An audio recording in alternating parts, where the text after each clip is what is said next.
Mambo yanayosaidia kuongeza hamu ya tendo la ndoa kwa mwanamke. Kama utazingatia mambo haya, hamu ya tendo la ndoa itaanza kurejea taratibu taratibu. Jambo la kwanza, hakikisha unadumisha mahusiano mazuri na mwenza wako. Kama kumekuwa na historia ya kuwa na migogoro kati ya wewe na mwenza wako, basi anza kuchukua hatua za mapema za kuanza kusolve hiyo migogoro, ili kuwe na mahusiano na mawasiliano mazuri baina yako wewe mwanamke na huyo mwanaume wako. Lakini jambo la pili, hakikisha unapunguza msongo wa mawazo, punguza stress. Wanawake wengi wamejikuta wakiingia kwenye dimbwi la msongo wa mawazo kwa sababu ya kuwa na matatizo au makando mbalimbali. Unajikuta unaingia kwenye madeni au muda mwingine unajikuta unaingia kwenye migogoro mbalimbali ambayo inasababisha muda mwingi unakuwa upo na stress. Kwa hiyo ukiweza kufanya hivyo, kupunguza msongo wa mawazo, inaweza ikasababisha au ikasaidia kwa asilimia fulani hamu yako ya tendo la ndoa kuanza kurejea. Lakini jambo la tatu, hakikisha unafanya mazoezi. Fanya mazoezi mepesi, fanya mazoezi ya kukimbia, fanya mazoezi ya kuruka kamba, fanya mazoezi ya Kegel exercise, fanya mazoezi ya yoga.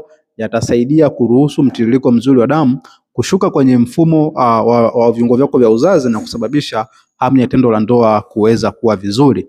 Lakini jambo jingine, hakikisha unazingatia matumizi ya lishe bora. Punguza matumizi ya vyakula vyenye mafuta mengi, punguza vyakula vyenye chumvi nyingi. Tumia matunda, mboga za majani, tumia tangawizi, chai ya tangawizi, tumia mara kwa mara. Lakini pia unaweza kuwa unatumia chai ya mdalasini, itasaidia kuweza kuboresha mfumo wako wa uzazi na kufanya hamu yako ya tendo la ndoa iweze kurejea.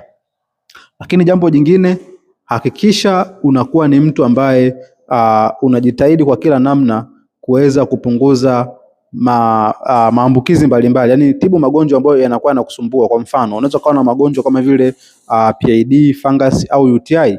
Mara kwa mara umekuwa ukihangaika, unaenda hospitali, unajitibu, lakini bado hiyo hali inakuwa inajirudia. Ni vizuri kutambua nini ambacho kinasababisha hayo magonjwa yakawa yana tendency ya kujirudia mara kwa mara, ili uwe katika nafasi nzuri ya kuweza kurejea katika hali yako ya kawaida, ili hamu ya tendo la ndoa iweze kurejea.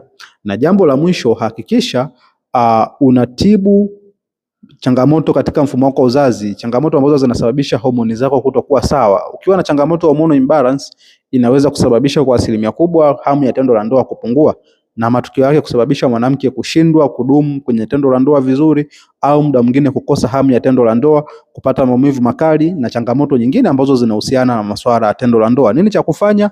Hakikisha unachukua namba yangu hapa kwenye bio. Baada ya kuwa umefanya mambo hayo, ukaona mambo bado yanakuwa hayako vizuri, ili niweze kukusaidia kwa ushauri wa kina. Pia nikusaidia na matibabu ya virutubisho ambavyo vitasaidia kwenda kuboresha